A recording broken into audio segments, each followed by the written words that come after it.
بسم اللہ الرحمن الرحیم. جی لمس اکسیر بائی وہیبہ فاطمہ قسط نمبر 37.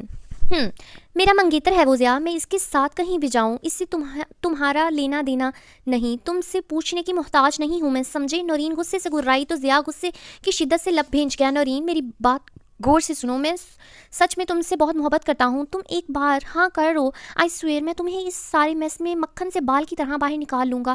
ضیاء حیدر کا وعدہ ہے، میں تمہیں بالکل بدنام نہیں ہونے دوں گا، تمہارا نام تک نہیں آئے گا، سب کچھ تمہاری مرضی سے ہوگا. ضیاء بول ہی رہا تھا کہ نورین کے حساب چٹکنے لگے. اپنی بکواس بند کرو ضیاء حیدر، میں تم سے محبت نہیں کرتی، اس لیے مجھے تمہارے کسی پرپوزل میں کوئی انٹرسٹ نہیں. رہی بات میری مرضی کی، تو یہ جو کچھ بھی ہو رہا ہے اس سب میں میری مرضی شامل ہے. تم بدنام کرو یا نہ کرو، مجھے تمہارے کسی عمل سے رتی برابر بھی فرق نہیں پڑتا. تم ہو کیا؟ ہاں، دولت کے نشے میں چور، ایک خود پرست بگڑے ہوئے گھمنڈی انسان.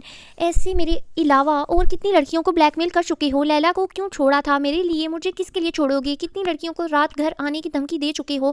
ذوالنورین کی بات پر ضیاء کا چہرہ لال بھبکا ہوتا تپنے لگا تھا. وہ آنکھیں سختی سے بند کرتا گہری سانس لینے لگا کہ نورین کی اگلی بات سینے میں ایک نوکدار چیز کی طرح گویا آر پار ہو گئی تھی. تم مجھ سے نام نہاد محبت کرتے ہو تو اسے مجھ پر مسلط مت کرو. میرا اور تمہارا معیار بہت مختلف ہے. میں بہت سادہ مزاج لڑکی ہوں ضیاء، میرے لیے میرے گھر والوں کی چھوٹی خوشیاں اہم ہیں. رہی بات تمہاری رسپیکٹ کی، تو تمہاری محبت کی عزت کرتے ہوئے میں اپنی عزت نہیں گنوا سکتی. تم نے مجھ سے اقرار کیا، میں نے انکار کر دیا. Chapter close. اب میرا پیچھا چھوڑ دو ضیاء، مجھے اپنی انا کا مسئلہ مت بناؤ. یہ محبت نہیں، صرف ضد ہے، اور میں خود کو تمہاری ضد اور ہٹ درمی کی بھیٹ نہیں چڑھانا چاہتی. نورین اس سب سے تنگ آتی بیزاری سے جنجلا کر بولی تو ضیاء کے منہ سے ایک لفظ نہ ادا ہو سکا. گلے میں تیش و اشتعال کی شدت کی وجہ سے گولا سا پھنس گیا. وہ صرف نورین کی چھوٹی خوشی پیج ریپیٹ ہو گیا. وہ صرف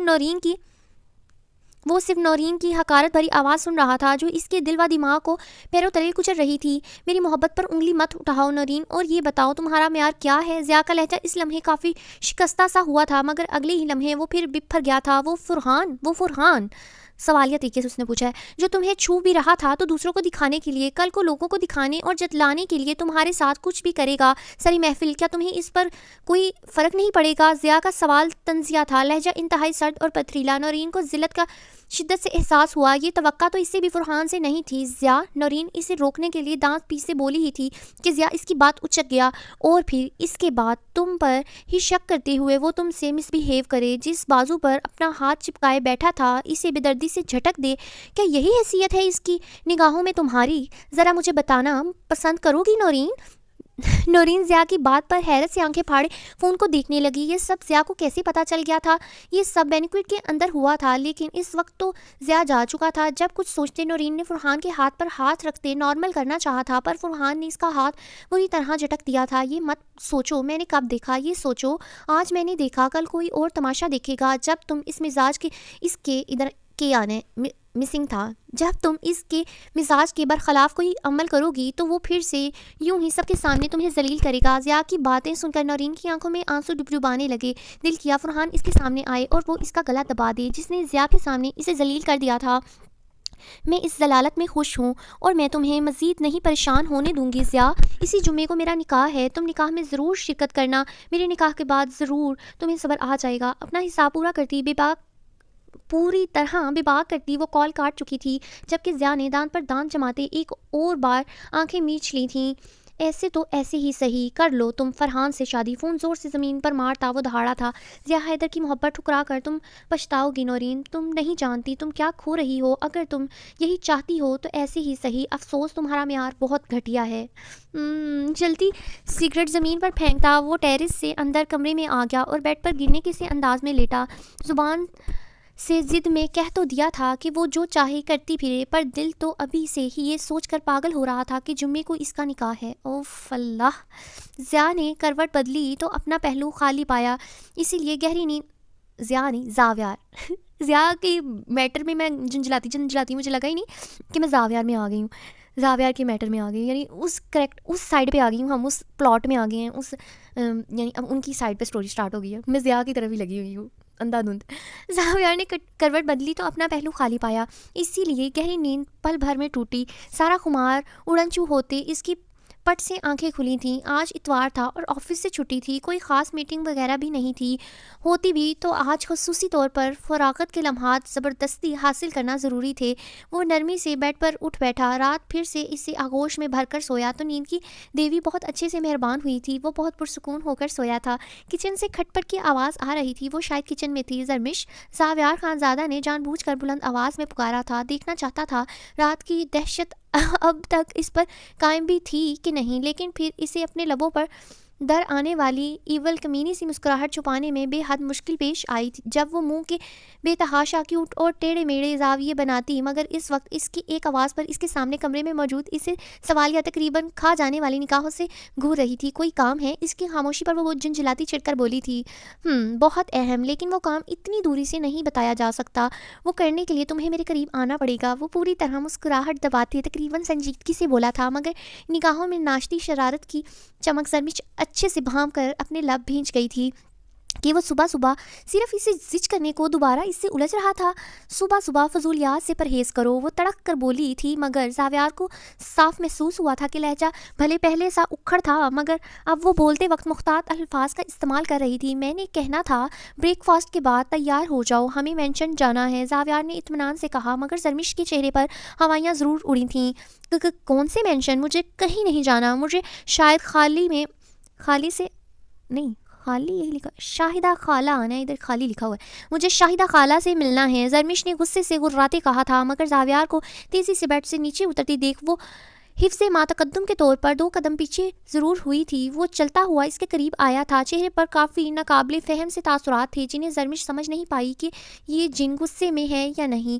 جن کہہ رہی ہے اس کو، دیکھو ذرا اس لڑکی کا حوصلہ۔ دوسری اور آخری بار بول رہا ہوں، اپنے دماغ میں بٹھا لو، ہم بریک فاسٹ کے بعد مینشن جا رہے ہیں، میری پرمیشن اور میری مرضی کے بغیر کہیں نہیں جا سکتی تم۔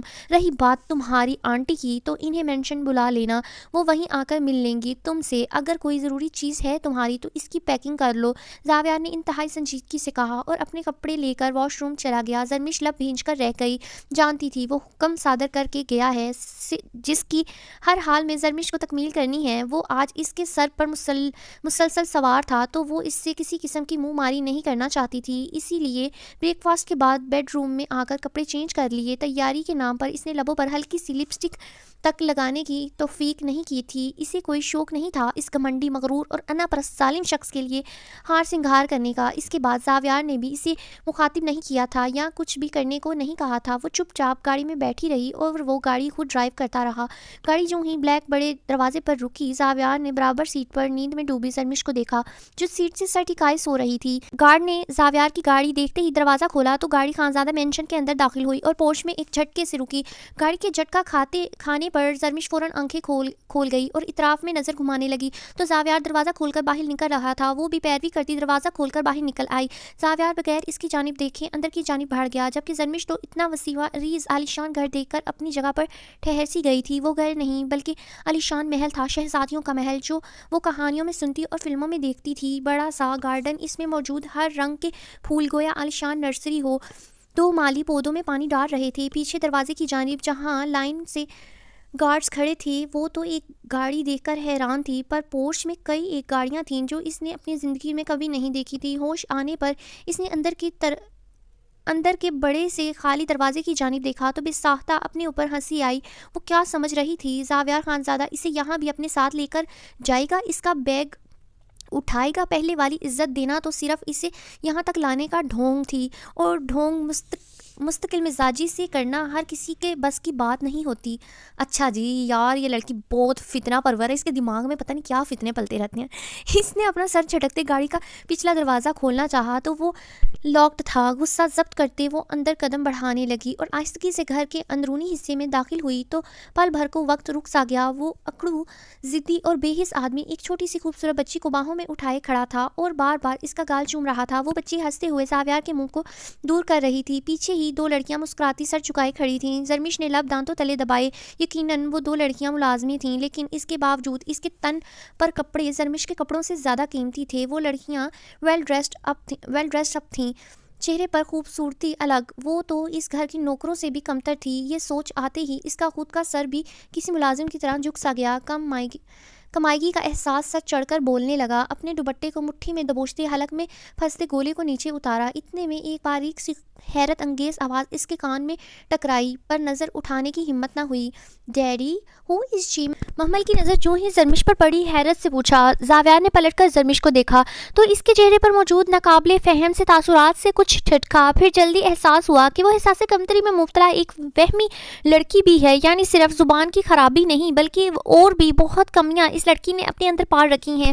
شی از یور موم، زاویار نے محمل کے کان میں سرگوشی نما کہا تو محمل آنکھیں پھاڑے زاویار کو دیکھتے لگی۔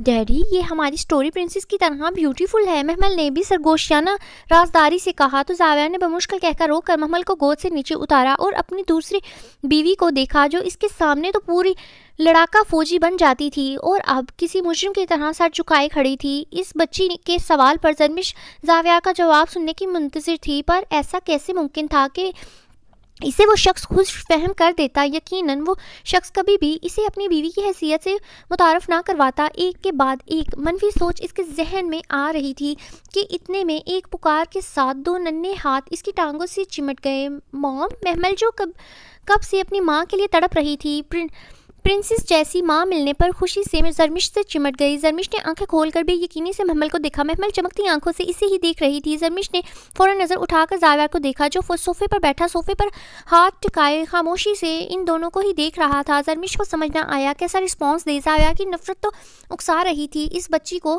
خود سے دور چھٹک دے، پر اس معصوم بچی کا خلوص اس بات کی اجازت نہیں دے رہا تھا۔ اسے اپنا بچپن یاد آیا تھا، ماں کی ممتا بھری محبت کے لیے ترستے ہوئے۔ اس نے بھی تو شبانہ کو پہل ماں ہی سمجھا تھا، وہ اس بچی کے لیے شبانہ ہرگز نہیں بن سکتی تھی، اس لیے اختیار کھوتے گھٹوں کے بل زمین پر بیٹھی تھی اور اس بات کو بھی فراموش کر دیا تھا کہ زاویار کی نظر مسلسل اس کے چہرے کا طواف کر رہی ہے۔ وہ اس کے ایک ایک حص و حرکت کو بغور دیکھ رہا تھا۔ وہ بھی زرمش کے متعلق جان گیا تھا کہ وہ بہروپ نہیں دھارتی تھی، مثلاً وہ بہروپیہ نہیں تھی، ٹھیک ہے، وہ جیسی تھی منہ کے سامنے تھی۔ زرمش کے بیٹھتے ہی محمل نے اس کے گال پر لب رکھے اور اس کے گلے میں جھول گئی۔ زرمش خاموش پتھر بنی تھی۔ بھلا اتنی محبت اور مان بچپن سے اب تک کہیں نہیں ملا تھا، نہ کسی نے نہیں دیا تھا، یعنی نہ والا کہ نہیں کسی نے بھی نہیں دیا تھا، وہ والا نہ ہے۔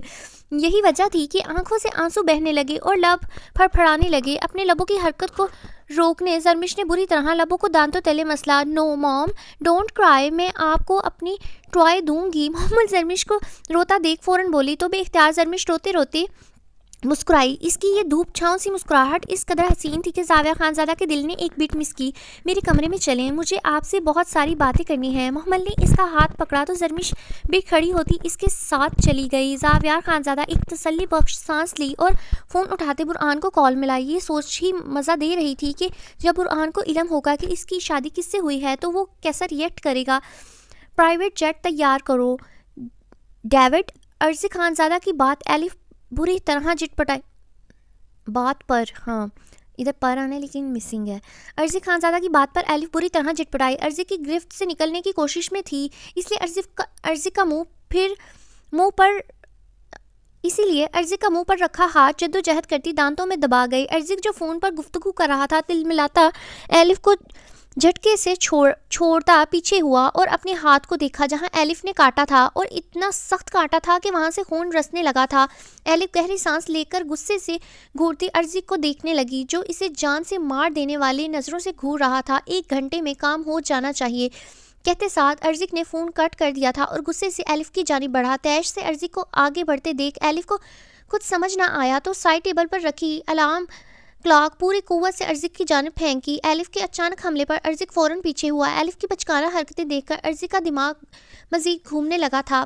پیچھے بیڈ پر یہی لکھا ہوا ہے، اڑ کے لکھا ہوا ہے بیڈ پر چڑھتے پیچھے کی جانب کھسکتی ایلف نے ایک تکیا اٹھا کر، یعنی ایلف نے یہ بولا ہے، یہ جو اڑ کے لکھا ہوا ہے اور میں نے جو اڑ کے پڑھا نا وہ ایلف نے کہا ہے کہ پیچھے کھسکتے ایلف نے اب تکیا اٹھا کر ارزی پر پھینکا تھا۔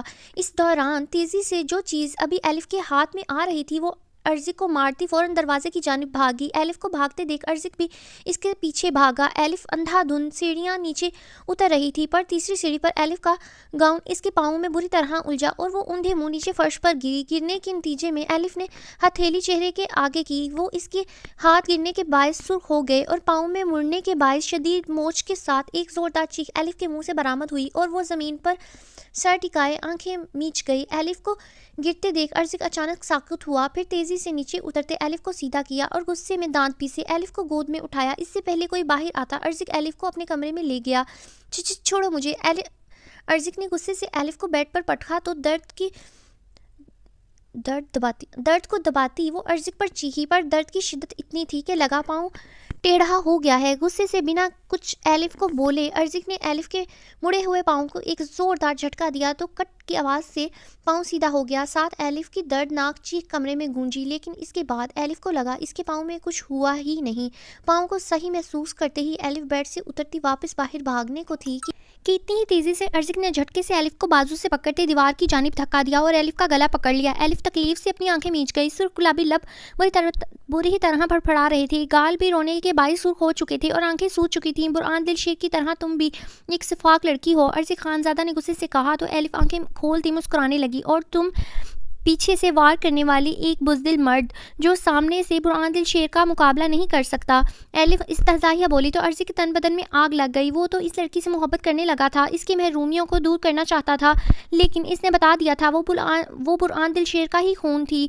اگر مزید ایک لفظ کی بھی بکواس کی تو ٹرسٹ می الف، میں تمہاری جان لے لوں گا۔ سرخ ہوتی آنکھوں سے ارزق نے اس قدر وحشت سے کہا تھا کہ الف بری طرح خوفزدہ ہو گئی۔ اس نے اب تک ارزق خانزادہ کی نرمی دیکھی تھی، آج پہلی بار وہ ارزق کا اتنا خطرناک روپ دیکھ رہی تھی۔ تمہاری اصلیت کھل چکی ہے، تمہیں اب میری ذات سے کوئی فائدہ نہیں ہوگا، جاؤ یہاں سے۔ الف آنکھیں میچے چیخی تو ارزق اچانک اس کے چہرے کے بالکل قریب آ گیا کہ الف کو اپنے چہرے پر ارزق کی گرم جھلساتی سانسیں محسوس ہونے لگیں۔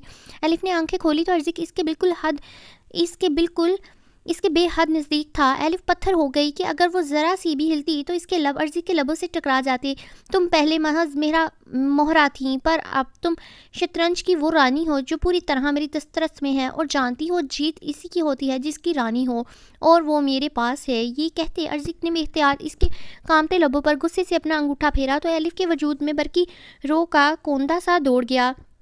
میں تمہاری نہیں بنوں گی، میں تمہاری رانی یا مہرہ، سمجھے تم؟ نم لہجے سے الف نے اتنے قریب ہونے کے بعد بھی گرائی تو ارزق خانزادہ سنجیدگی سے پیچھے ہوتے مسکرایا۔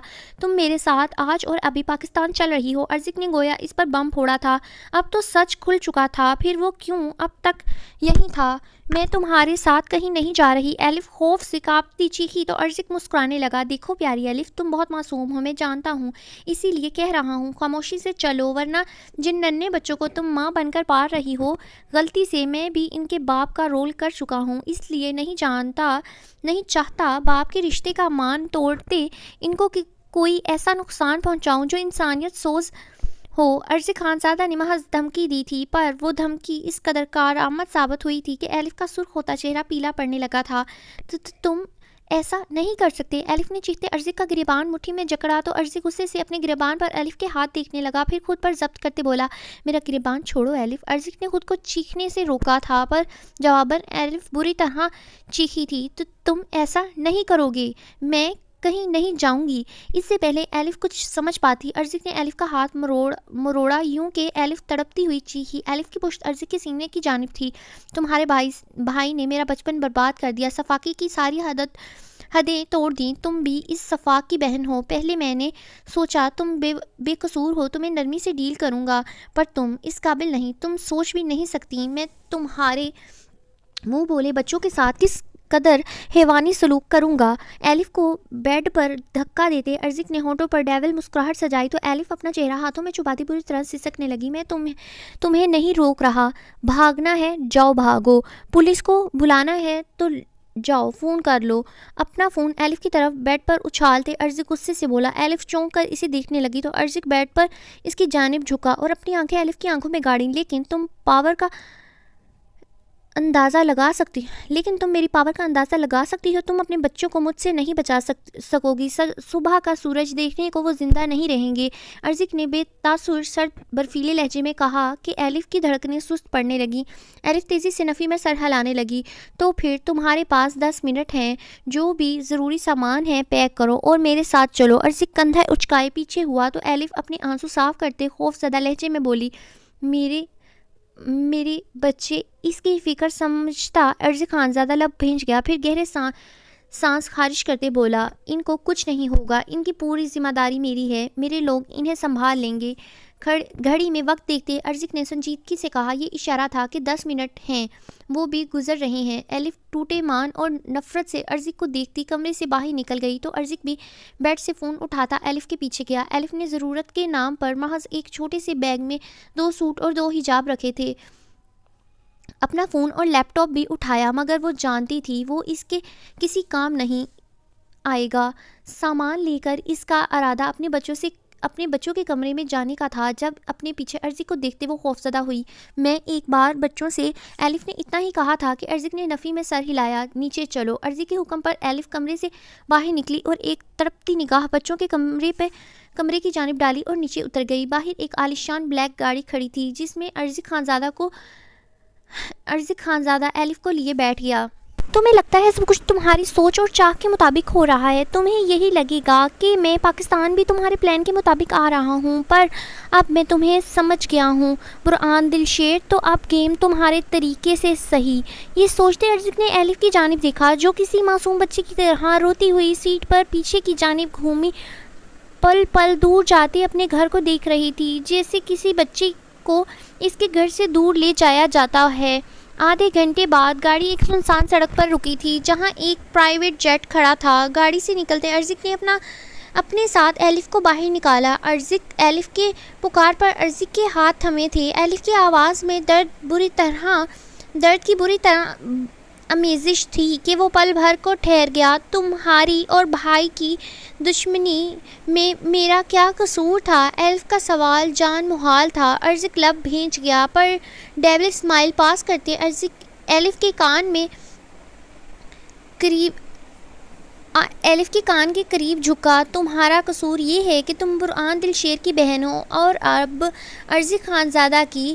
ارزق بولتے بولتے لفظ ادھورے چھوڑ گیا. پھر جھٹکے سے ایلف کو کھڑا کیا. تمہیں کیڑے پڑیں گے, تمہیں شیر کھا جائے گا. ارزق کے ساتھ کھینچتی وہ مستقل بد دعائیں دے رہی تھی اور ارزق خانزادہ اسے اپنے ساتھ گھسیٹ رہا تھا.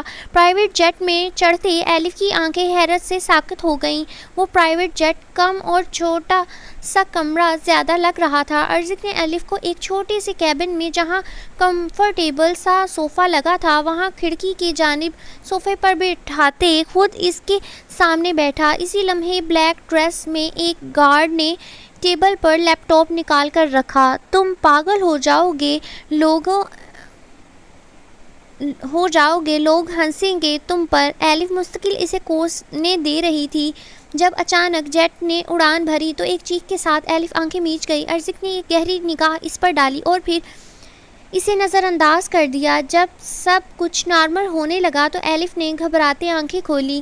اللہ کرے یہ جیٹ پھٹ جائے. ارزق کو دیکھتے وہ غصے سے بولی تو ارزق نے ایک آئیبرو اچکاتے اسے یوں دیکھا جیسے دماغ سے پاگل ہو گئی ہے.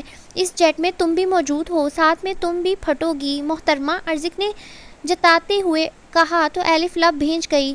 تمہیں میں کبھی معاف نہیں کروں گی. ایلف نے اپنے دکھتے سر کو تھامتے بھرائی آواز میں غصے سے کہا, ہاں کیونکہ میں تم سے کبھی معافی مانگوں گا ہی نہیں. لیپ ٹاپ میں مصروف انداز میں ارزق خانزادہ اسے مصروف انداز میں بولا تو ایلف نفرت سے اسے دیکھنے لگی. نہ جانے کتنی دیر گزری. جب ارزق کی نظر سامنے اٹھی تو پلٹنا بھول گئی. وہ اسی سیٹ پر گرتی گہری نیند میں جا چکی تھی. ارزق خانزادہ نے سنجیدگی سے لیپ ٹاپ بند کیا اور گہری سانس لیتے دونوں ہاتھ چہرے پر پھیرے.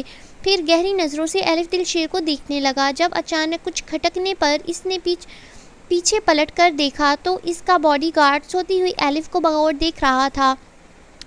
اچانک ارضی خانزادہ کی بھویں تن گئیں اور تن بدن میں آگ لگ گئی۔ کچھ سوچتے ارضی خانزادہ اپنی جگہ سے کھڑا ہوا اور ایلف کو اپنی باہوں کے حصار میں لیتے گود میں اٹھایا۔ احمق بے وقوف لڑکی! ایلف کے چہرے کو دیکھتے وہ ایلف کو چھوٹے سے منی بیڈ روم میں لایا جہاں درمیان میں چھوٹا سا بیڈ تھا۔ ایلف کو نرمی سے اس پر لٹایا تو نیند میں ایلف اس کی کلائی تھام گئی۔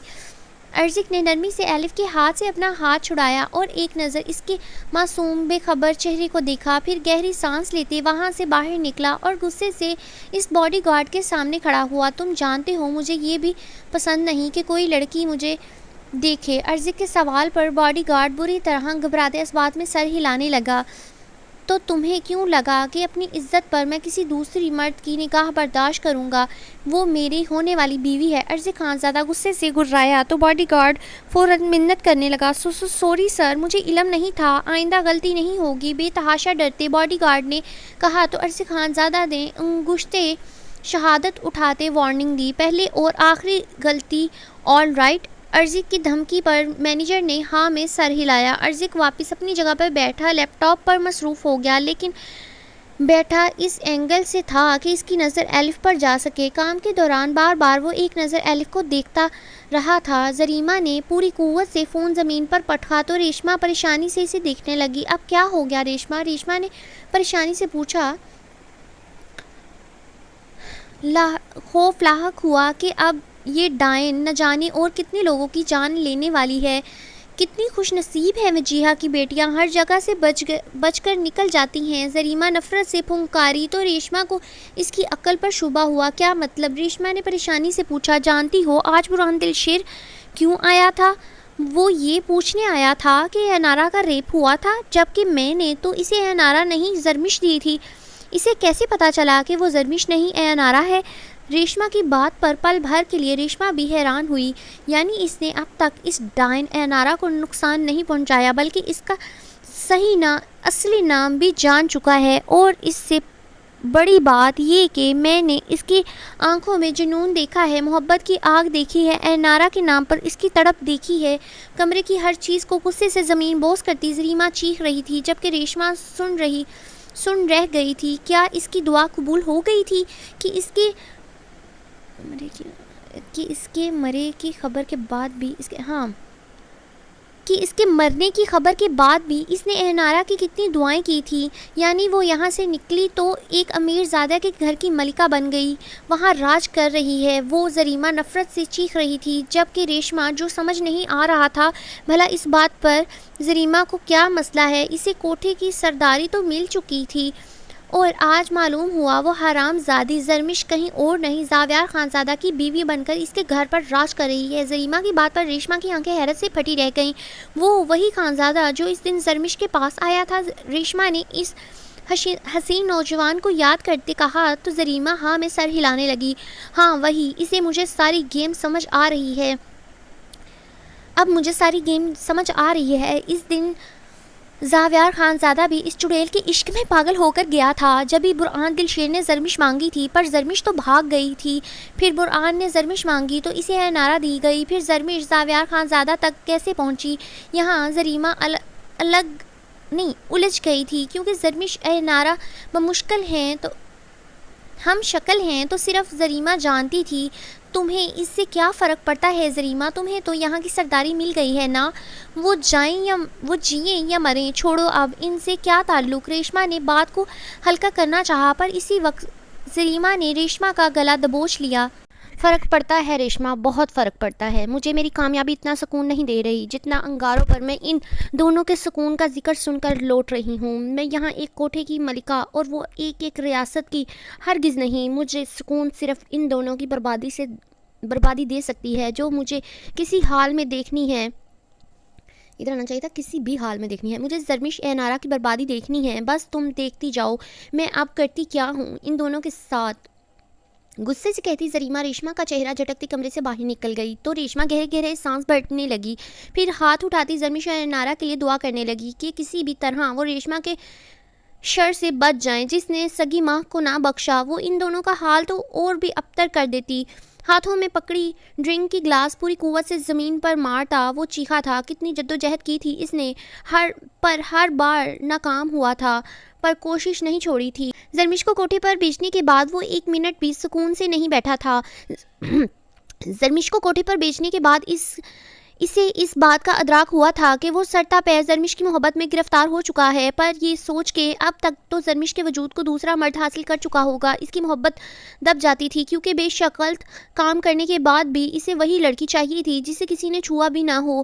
پھر کچھ وقت مزید گزرنے کے بعد اس کی زرمش کے لیے محبت ناسور بننے لگی۔ پھر یہ احساس ہوا کہ اگر اس کا جسم داغدار بھی ہو گیا ہو تو وہ اسے اپنا لے گا، اسی لیے بہت امید سے اس نے زریمہ سے گزارش کی تھی کہ اسے زرمش چاہیے، جس پر پہلے تو زریمہ نے اسے ٹھیک ٹھاک ذلیل کر کے کوٹھے سے باہر پھینکوا دیا تھا، لیکن محض 2 ہی دن گزرے تھے جب زریمہ نے خود اس سے رابطہ کیا تھا، ساتھ یہ بتایا تھا کہ زرمش اب تک پاک ہے، اسے کسی مرد نے نہیں چھوا اور وہ کوٹھے سے فرار ہو گئی ہے۔ اگر ابرار اسے ڈھونڈ لے تو زرمش کی قیمت وہ 1 کروڑ ادا کرے گی۔ جب سے وہ زرمش کی تلاش میں لگا ہوا تھا، لیکن آج زرمش کو لینڈ کروزر کی فرنٹ سیٹ پر ایک جانی پہچانی ہستی کے ساتھ دیکھ کر ابرار کے پیروں تلے سے زمین نکل گئی تھی۔ پہلے اس کے دل میں یہ خیال گزرا کہ زرمش جسم فروشی کر رہی ہے، پھر اگلے ہی لمحے احساس ہوا کہ کوئی بھی کسی جسم فروش لڑکی کو دن کی روشنی میں فرنٹ سیٹ پر نہیں بٹھاتا۔ کیا زرمش کی شادی ہو گئی ہے؟ وہ بھی اتنے رئیس شخص سے؟ یہ کیسے ممکن تھا؟ محبت تھی یا ضد کہ اسے زرمش زاویار کے مقابل میں حقیر لگتی تھی؟ وہ امیر شخص اس کوٹھے والی لڑکی سے کیسے شادی کر سکتا تھا؟ ابرار کے مطابق وہ تو محبت میں بہت بڑی قربانی دے رہا تھا اس لڑکی کو اپنا کر، جس نے کئی دن اور کئی راتیں کوٹھے پر گزاری ہیں۔ گاڑی کا نمبر نوٹ کر چکا تھا، لیکن معلومات حاصل کرنے پر اس بات کا ادراک ہوا تھا کہ وہ چاہ کر بھی زرمش تک نہیں پہنچ سکتا، کیونکہ وہ اب بزنس ٹائکون زاویار مراج خان زادہ کی بیوی تھی۔ اب اسے حاصل کرنے کے لیے زریمہ کی مدد لازم تھی، کسی بھی قیمت پر اسے زرمش چاہیے تھی۔ جب ہی اس نے زریمہ سے رابطہ بحال کیا تھا، زریمہ نے پوری بات سننے کے بعد اسے تسلی دی تھی کہ زاویار کے گھر تک رسائی زریمہ اسے دلوائے گی، پھر وہاں سے زرمش کو لے کر نکلنا اس کا کام ہے۔ ساتھ وعدہ کیا تھا کہ وہ ابرار کو اتنی رقم دے گی کہ ابرار زرمش کو لے کر دوسرے شہر میں سیٹل ہو سکے۔ بس کچھ وقت اور پھر تم میری باہوں میں ہوگی زرمش، میں اپنی غلطی کو سدھار لوں گا، تمہیں سب سے چھپا کر اپنے پاس سنبھال کر رکھوں گا۔ تم اس زاویار خانزادہ کے ساتھ خوش نہیں رہ سکتی، تمہیں چند دن استعمال کر کے وہ چھوڑ دے گا، پر میں ساری عمر تم سے محبت کروں گا، کبھی تمہیں یہ احساس نہیں دلاؤں گا کہ تم کوٹھے پر رہ چکی ہو۔ تصور میں زرمش کو سوچتے ابرار نے مسکرا کر کہا، ساتھ نشے کے زور سے اس کی آنکھیں بند ہونے لگی تھیں۔